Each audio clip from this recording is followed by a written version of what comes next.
8 de la mañana con 47 minutos. Estamos haciendo mesa central acá en Tele 13 Radio por una presentación de SR Group, el outsourcing número 1 del país. Enea, más que un parque industrial, una ciudad aeropuerto y diplomados negocios de la Universidad de Chile. Presentamos a nuestra conversación de política y actualidad hoy con Sebastián de Polo. ¿Cómo estás, Sebastián? Buenos días. Buenos días. Con Antonio Barquiesi. ¿Cómo estás, Antonio? Buenos días. ¿Qué tal? Buenos días. Y comenzamos con la tradición de la joyita de la semana. A ver, ¿cómo está la cosa? Sebastián de Polo, una joyita. Oye, yo creo que no podemos dejar de hacer algún comentario sobre Argentina en las elecciones del domingo. Primero, que son unas elecciones bien argentinas. O sea, en el sentido de que estas primarias automáticas, o sea, las PASO, digamos, que no son primarias, o sea, en los hechos no es una primaria porque ninguna coalición presenta más de una candidatura. Claro. Nuestra forma de entender las primarias es que en el fondo se selecciona. Excepcionalmente hay lo que pasa es que lo que se votó fueron 5 elecciones en realidad. O sea, primaria presidencial, sin ninguna disputa interna de partido, de diputados nacionales, gobernadores, diputados provinciales, había e intendentes que vienen siendo los alcaldes de acá. Y ahí sí hubo casos de claro, pero las más mediáticas en el fondo no operan como nuestras primarias, que en el fondo que entre una coalición elige a su candidato. Claro, o Beatriz Sánchez con Alberto Mayol o Cast con Osandón y Piñera. Claro, son primarias abiertas, simultáneas y obligatorias. Eso es lo más curioso de todo. Que sea obligatoria. Oye, $100 millones costaron, ¿no? Son caras, pero además termina siendo una demostración de fuerza, ¿no? Como de preparación anticipada a la elección, y claramente una derrota bien profunda para Macri.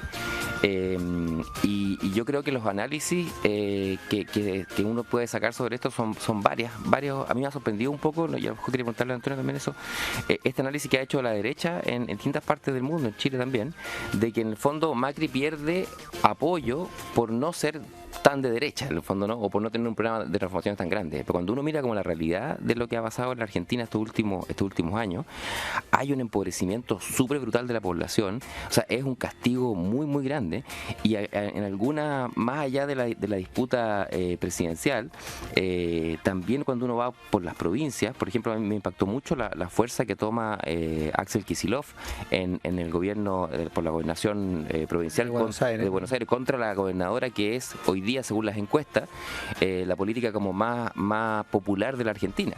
Entonces también hay un tema con las encuestas que a nosotros también nos ha pasado y que sistemáticamente en distintas elecciones está generando escenarios antes de las elecciones que terminan no siendo reales, y se abre un panorama que yo creo bien difícil para el gobierno argentino. Hoy día escuchaba ahora recién que tú comentabas como las medidas económicas, y no va a ser fácil sostener el gobierno de aquí a la elección en los próximos 120 días. Digamos. Medidas económicas no son nada de derecha, digamos.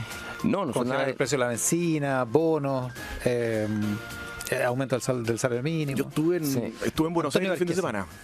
Estuve en Buenos Aires el fin de semana como observador de las elecciones y yo creo que el resultado en el sector de Macri no se lo esperaban por ningún motivo, esperaban estar unos pocos puntos por debajo, pero el resultado para el oficialismo es total y absolutamente dramático. Yo diría que ni siquiera hay mucho ánimo de esforzarse de cara a octubre. Tanto así, ¿eh? O sea, como ya están. Lo que pasa es que se esperaba quedar unos 3 o 4 puntos por debajo del kirchnerismo y la diferencia fue de 15. Yo creo que es resultado de un mal gobierno, de un gobierno con malos resultados.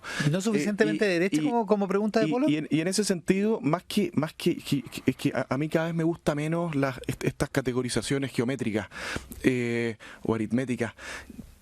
Yo diría que más allá de quien es más o menos de derecha, hoy y desde hace algunos años en el mundo hay 2 derechas. La derecha tradicional a la que estábamos acostumbrados desde el 90 en adelante, y una derecha que es de los últimos años, que es mucho más popular y no populista, que es mucho más popular y que viene a transformarse en una caja de resonancia de ciertos dolores sociales profundos, como ha ocurrido en países tan distintos como Estados Unidos, como España, como Hungría, como Brasil. Y yo creo que esto es una luz de advertencia para el gobierno chileno. Yo creo que con realidades totalmente distintas, pero en cuanto al estilo, en cuanto a la forma de abordar los problemas, hay similitudes profundas entre el gobierno argentino y el gobierno de Sebastián Piñera, y yo creo que hay tiempo para enmendar el rumbo, pero es bueno observar en detalle lo que ha pasado en Argentina para que el gobierno chileno no cometa los mismos errores en esa línea de con quién estamos. Somos una caja de resonancia para los más desposeídos, somos una caja de resonancia para esos dolores sociales profundos que no estaban siendo atendidos por décadas. Yo creo que en ese sentido se ha perdido el foco. Yo creo que se ha perdido el foco con lo que dijimos en esa segunda vuelta, y se ha perdido el foco a la hora de gobernar desde marzo del año pasado en adelante. A ver, Sebastián. Sí, yo creo que hay lecciones que sacar del caso argentino, no con calco ni copia, porque no es la misma realidad. Pero, por ejemplo, yo lo he visto más desde el lado de la oposición allá y acá, y una cosa que uno dice, ¿por qué logra tanto apoyo la dupla Fernández-Fernández? Y yo creo que pasan por dos cosas. Uno, porque logra una unidad bastante poco probable hasta hace 6 meses. ¿No? O sea, que los distintos tipos del peronismo, que son varios, digamos, ¿no? Se empiezan a unar, pero además un efecto sorpresa en cuál es el ticket. O sea, aquí no hay que olvidar de que hace 3 meses, esto lo decía Martín Caparrós en una columna en el New York Times en español, hace 3 meses Fernández no era ni candidato, y decía, y en 4 meses más es muy probable que sea el próximo presidente. Claro. ¿No? Entonces, también hay que... O sea, la rival era Cristina Fernández. Claro, entonces esa táctica de selección de candidatura también en el fondo es importante, porque yo siento que a veces acá, yo ayer vi un par de comentarios de la exconcertación, como casi tenemos que hacer lo mismo que hizo Fernández, y casi andan buscando un nuevo, un Aníbal Fernández, digamos. Y yo creo que esa no es la solución. La solución en el fondo es leer muy bien el escenario, y ese escenario no se va a dar 2 años antes de la elección presidencial. O sea, se da cuando uno pueda hacer una evaluación en un plazo más corto. En un plazo más corto, pero además una evaluación más compartida de qué es lo que es el gobierno. Entonces yo entiendo la preocupación que tiene una parte de la derecha de decir, ojo con que potencialmente se nos repita.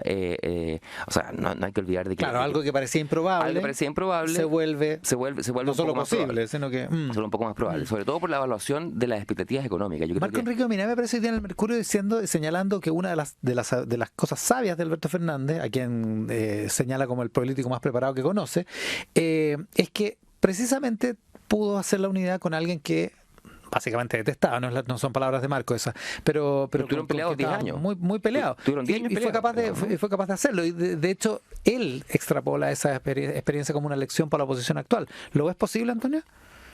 Para la oposición actual en Chile. A ver, lo que pasa es que esto es tan cambiante, y efectivamente yo creo que ese tipo de determinaciones son más bien del año de la presidencial más que de 2 años o 2 años y medio antes.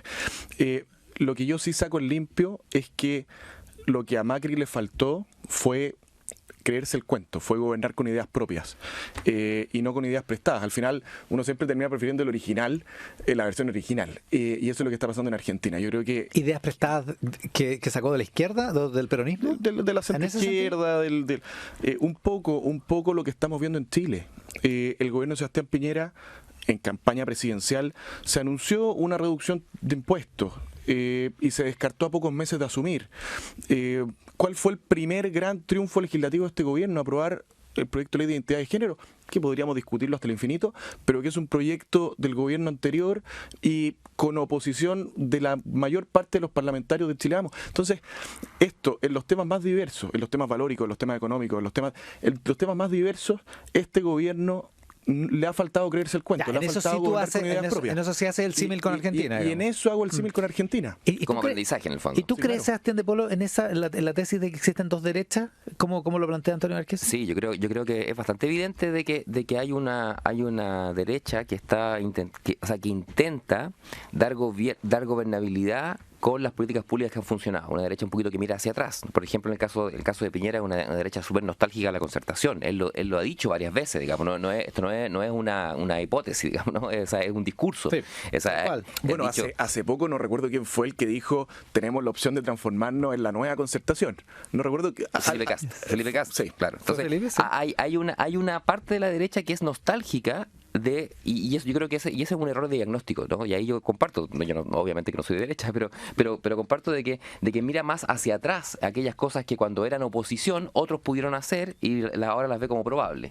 Un gobierno moderado, que intenta, liberal en lo económico, que intenta poner el crecimiento económico por delante a toda costa y que sobre eso ejecute más o menos un chorreo más o menos sofisticado, pero un chorreo. Pero hasta por ahí, porque yo no veo una determinación de echar a andar este país. Hay un esfuerzo, sí, pero un esfuerzo que no está dispuesto a tomar medidas complejas. Este gobierno podría haberse planteado en serio una reforma tributaria mucho más drástica y no cosmética como lo que tenemos hoy día. Se podría haber avanzado en desburocratización, se podría haber avanzado en flexibilización laboral, en una serie de temas. Pero yo no veo, hay sí una prioridad por la reactivación económica, pero no a cualquier costo, no al costo de asumir las grandes batallas políticas que deberían asumir para conseguirlo. Pero eso yo no lo veo. Pero lo que sí en el fondo produce eso es que esta derecha, que es un poquito más realista, por así decirlo, se enfrenta a un parlamento que no tiene adverso. Entonces ahí choca un poco y tiene que readecuar su táctica, ¿no? O sea, los discursos de cualquier sector, digamos, no van a poder lograr instalarse si es que no hay unas mayorías parlamentarias que lo faciliten, ¿no? Entonces yo creo que ahí el gobierno chileno particularmente ha tenido dos como momentos y es medio ciclotímico, digamos, ¿no? O sea, por un lado es como intentemos los acuerdos, que este fue el primer año de gobierno, pero discursivamente pegándole muy duro a la oposición. Entonces, y eso termina como empantanando incluso la posibilidad de los acuerdos. Entonces como que se deslava. Y yo entiendo a la parte de la derecha que siente que no se está gobernando con ideas propias, por ejemplo, ¿no? Que no se presenta, incluso para perder, pero que se pierda con tus propias convicciones y hacer pagar algún costo más comunicacional o mediático a la oposición. Yo creo que en eso yo sí entiendo que hay dos derechas, digamos, ¿no? Y el gran peligro de esa otra derecha es que con medidas tibias las cosas no funcionan. Este país no se ha reactivado como esperábamos que se reactivara. Y no se ha reactivado porque hay que tomar medidas que son mucho más complejas para reactivarlo. Porque por último prefiere el original, ¿cómo es esto? Claro, pero ¿cuál es el punto? ¿Cuál es el riesgo de gobernar de esa forma? Que gana la derecha. Gobierna, no se reactiva el país porque no están dispuestos a hacer lo que hay que hacer. ¿Y cuál es la conclusión para las personas? Bueno, gana la derecha y el país no se pone a andar como tenía que ponerse a andar. Ese es el riesgo. Ese es el riesgo. Oye, espérate, son casi las 9 de la mañana, va a venir la Andrea Rivera con el resumen de noticias y yo me largué en esta conversación y te dejé sin tu joyita. Y me quedé sin joyita. No, pero dale, ahora aprovechemos. Quiero destacar, antes que llegue la Andrea. Yo quiero destacar y solidarizar con Germán Codina. El alcalde de Puente Alto. El alcalde de Puente Alto. Lo que ocurrió hace unos días en Puente Alto, un tiroteo que terminó con 5 personas muertas, fue total y absolutamente dramático y yo creo que no se le ha dado la importancia que requiere. Increíble. Y no lo hemos hablado lo suficiente. Germán Codina dijo, hace unos días, se está abordando de forma clasista este problema. Y yo creo que tiene razón. Como si fuera una cuestión de delincuentes. Yo creo que esto tampoco quiero transformarlo en una especie de lucha de clases pero ¿qué hubiera pasado si esto hubiera ocurrido en un restaurante de Vitacura? ¿Qué hubiera pasado en otra comuna? Estaríamos hasta el día de hoy como tema principal y casi exclusivo de toda el acontecer nacional.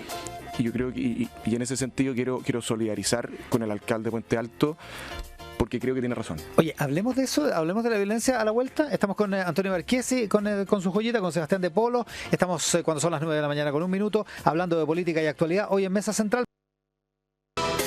9 de la mañana con 12 minutos, hacemos Mesa Central por Tele 13 Radio, hablamos de política y de actualidad con Antonio Marchesi y con Sebastián de Polo. Oye, una cosa que quedó dando vueltas de la joyita de Antonio Marchesi antes de la pausa es que es muy impresionante lo que ocurrió en Puente Alto, incluso aunque consideráramos que es un ajuste de cuentas o una pelea entre narcotraficantes, digamos, pero es una persona que está prófuga y que entró, disparó con un arma automática. Entiendo que fueran 70 tiros, no sé si al final se ajustó pero esa fue la primera información, esa cifra, y mató a 5 personas en un lugar público, digamos, además. O sea, es gravísimo. Yo creo que no hemos asumido, y no hemos asumido como país, que estamos en una crisis, en una situación de emergencia, en una crisis de seguridad. Hemos visto estos días cómo se han viralizado videos de asaltos a vehículos en la calle. Este tiroteo en Puente Alto, ataques incendiarios que siguen en la Araucanía. Estamos en una crisis de seguridad y no lo hemos asumido como hay que asumirlo. Cuando hay una crisis, funcionan comités de emergencia. Comité de emergencia en Valparaíso por el derrumbe de ayer, comité de emergencia por el terremoto.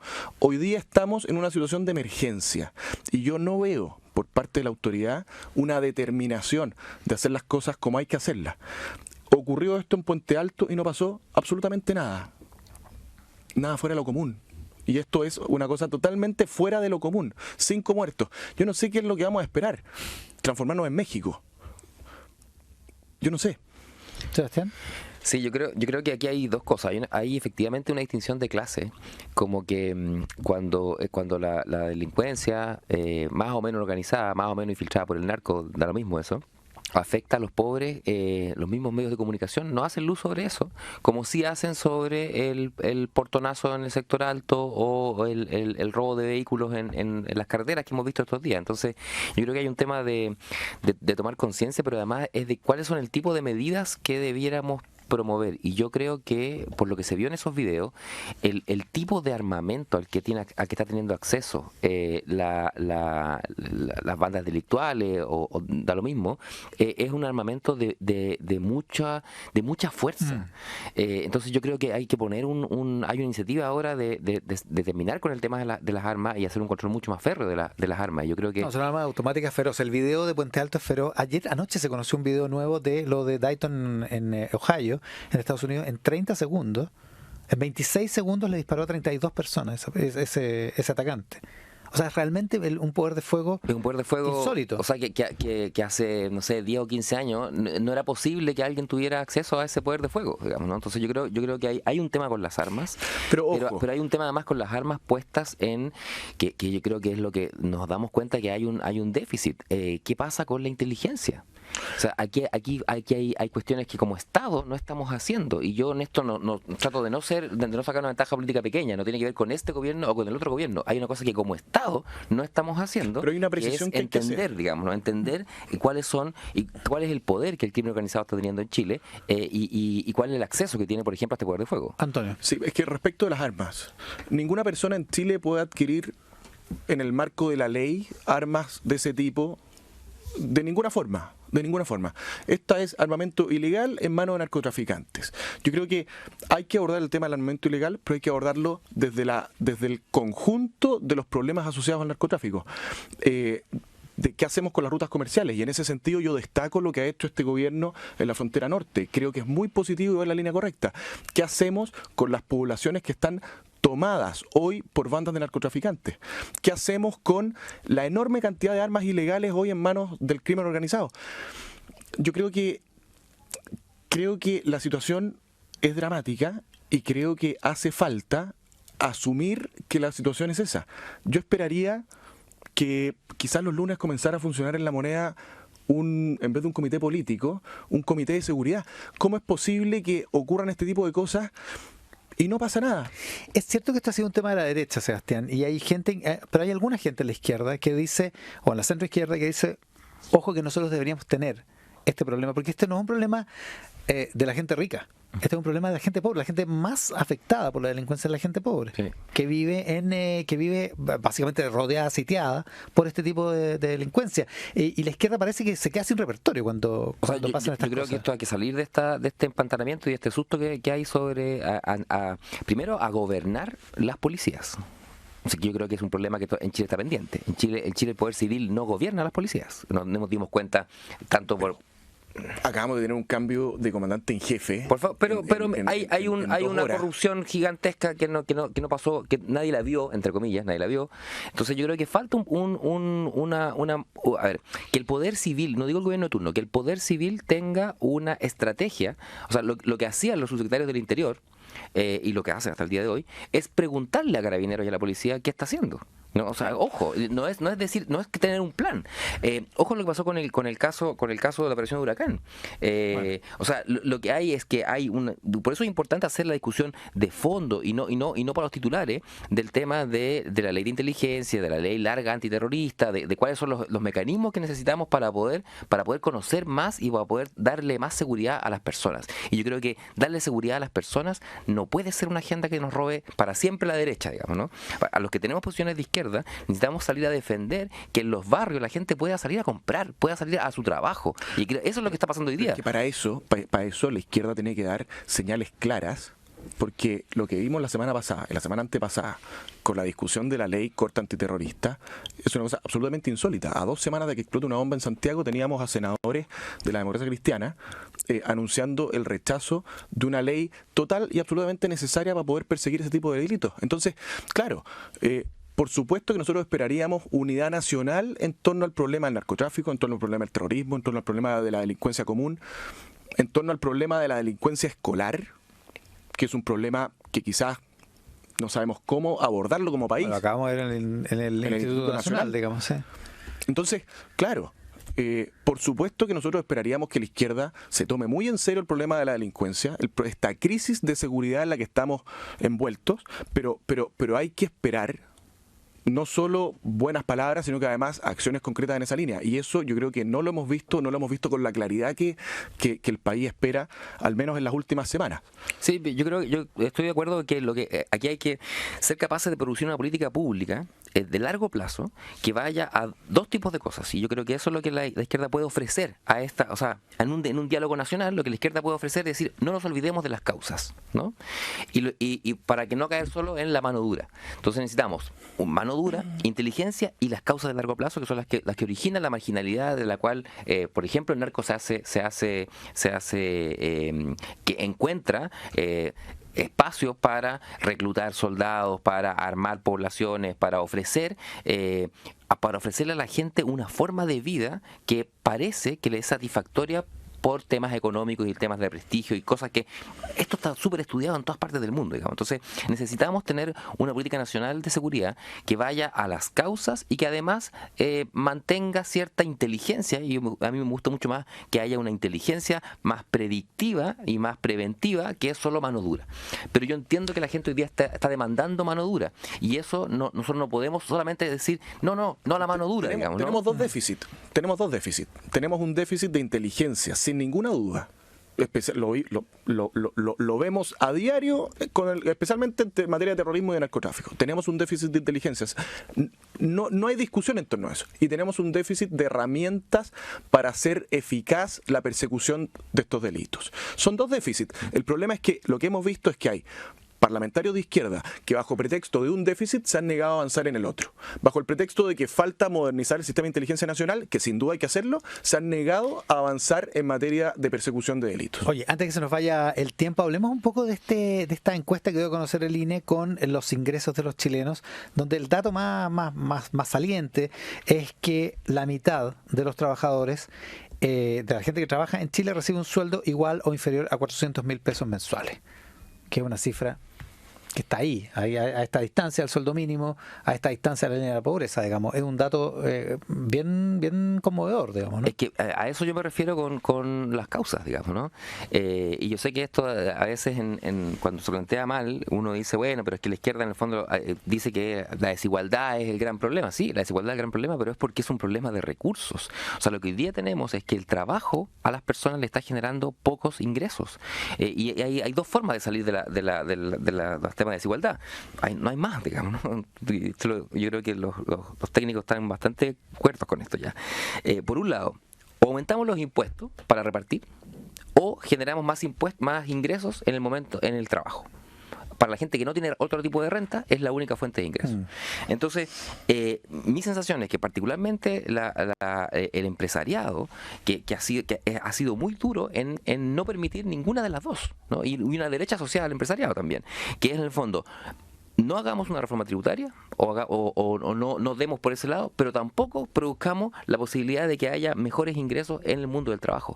Ahora, Y si la acaban de gente subir los impuestos a las empresas, digamos, Sí, hace 4 años. pero a lo que voy es que cuando uno mira estas cifras, que no es una encuesta, ojo, son cifras, o sea, no le preguntan a la gente, son cifras administrativas, digamos, se llama, que vienen de los registros. Solo el 1,7% de las personas está ganando más de 3 millones de pesos en este país.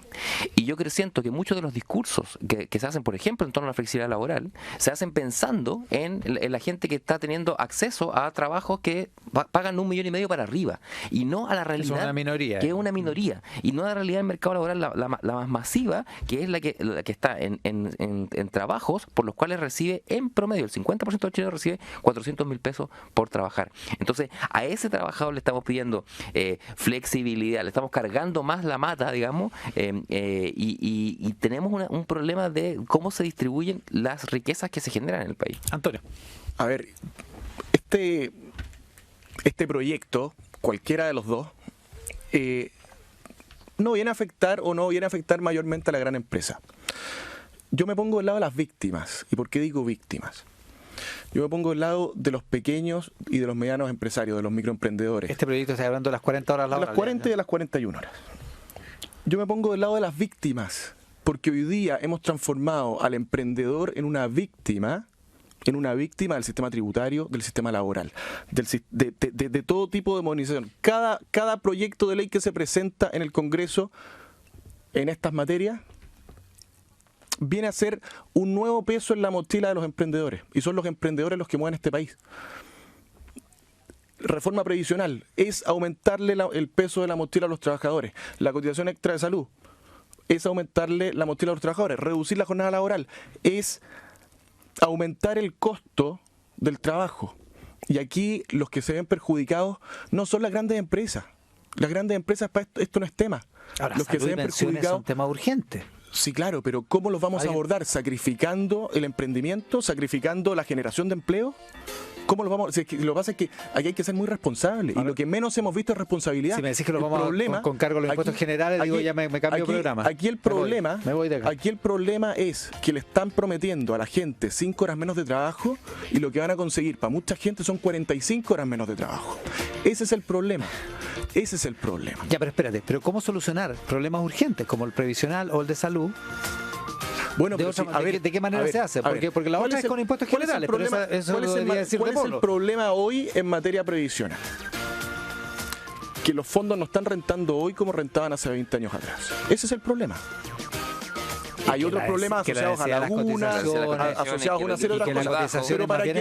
Pero para quien cotiza por lo que efectivamente gana, y cotiza al menos 30 años, el único problema para esa persona es que hoy los fondos no rentan como rentaron en alguna época. Bueno, ¿qué es lo que hay que hacer? Hay que modernizar. Pero teóricamente no se puede tener, no se puede esperar una jubilación, una pensión estupenda cotizando ahorrando el 10% de tu sueldo. Esperar que vaya a tener una. Bueno, pues si tenemos 2 millones de personas con ahorro previsional voluntario en este país. Mira, lo que hay que hacer de partida en materia previsional es modernizar, actualizar las políticas de inversiones de los fondos. Y de eso nadie está hablando. Claro, por supuesto que se puede hablar de un aumento. Pero ¿tú no aumentarías la cotización? Yo lo aumentaría en el largo plazo y muy paulatinamente. Yo modernizaría la política de inversión de los fondos, que es distinto. Ya, yo creo que en los temas financieros el escenario internacional es bastante, por decirlo menos, poco halagüeño, digamos. Y yo no estoy seguro de que la renta financiera, y ese es parte del origen del problema, pueda garantizar el crecimiento de las pensiones. O sea, todos los estudios internacionales dicen que Chile tiene una de las cotizaciones más bajas en promedio. O sea, el promedio está en 20%, 18 puntos. Y además tenemos un sistema ultra 100% privatizado. Entonces no tenemos tampoco acceso a otra forma de trabajo. Nosotros hemos adherido a la propuesta de no más AFP, porque de hecho, ayer salía una entrevista a la subsecretaria de Previsión Social que decía, la propuesta no es mala, el problema es el año 2101.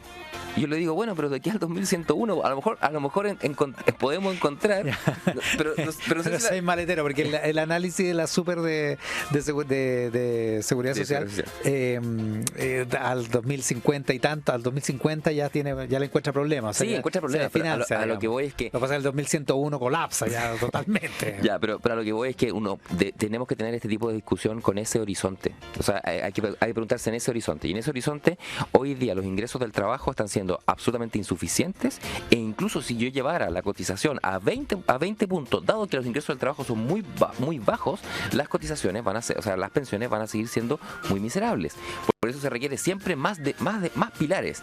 Hay un pilar básico solidario, que es el pilar de impuestos generales, en el fondo, con el cual se aumentan las pensiones, que la derecha casi siempre está disponible para aumentar ese. Es bien raro, digamos, ¿no? Porque no quieren aumentar todos los impuestos, pero sí que hay otro que es el contributivo, que tiene que ver con cuánto cada uno, producto de las fuerzas del mercado laboral, la posición del mercado laboral, donde sí hay desigualdades e injusticia, accede a generar cierta riqueza y por tanto, lo que nosotros planteamos es que falta un pilar, y es un pilar de seguridad social, que es diferente a los otros, que no es tan solo que es como una cohorte se hace cargo, por ejemplo, de la diferencia entre hombres y mujeres, porque los hombres estamos más tiempo en el mercado cohorte, laboral. Una generación.